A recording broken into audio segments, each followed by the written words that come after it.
پھیری اصغر ہوٹھوں پر جب خوش لگا پھیری اصغر تیر لگا تھا ہائے تمہاری گردن پر تیر لگا تھا ہائے تمہاری گردن پر ایسے بھی کیا پیاس بجھائی جاتی ہے آج تمہاری یاد بہت تڑپاتی ہے آج تمہاری یاد بہت تڑپاتی ہے میرے اصغر پاس میرے کب آؤ گے میرے اصغر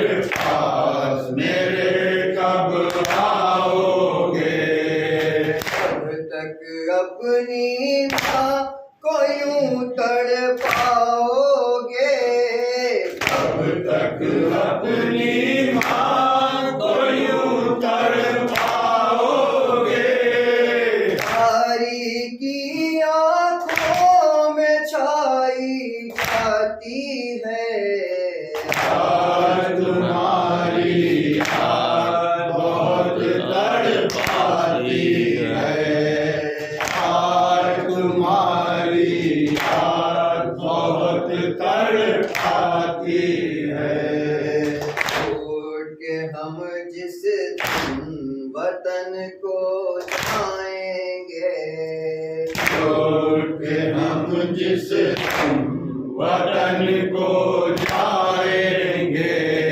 کیا کہہ کے صغرا کو ہم سمجھائیں گے کیا کہہ کے صغرا کو ہم سمجھائیں گے خط لکھا تھا اصغر کی آزادی ہے آج تمہاری یاد بہت تڑپاتی ہے آج تمہاری یاد بہت تڑپاتی ہے کوئی نہیں باقی مگر غم باقی ہے کوئی نہیں باقی مگر غم باقی ہے زندہ میں جانا معظم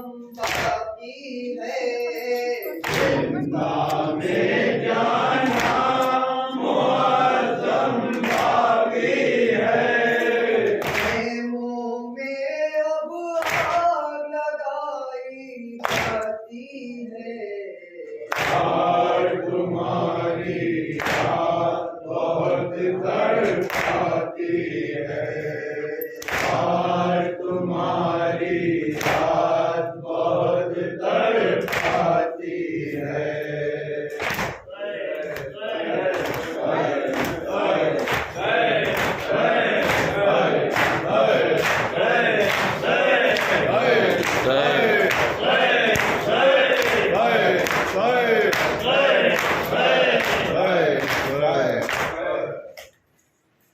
السلام علیکم رسول اللہ السلام علیکم نبی اللہ السلام علیکم المؤمنین السلام علیکم یا السلام علیکم السلام علیکم علیکم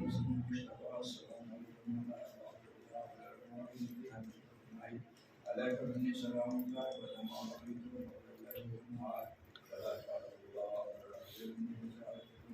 السلام علی الحسین وعلی علی بن الحسین وعلی اولاد الحسین وعلی اصحاب الحسین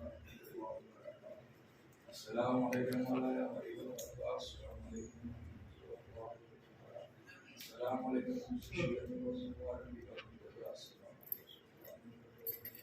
السلام علیکم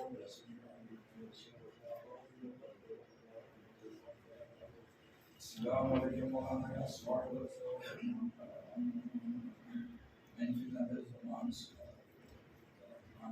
السلام علیکم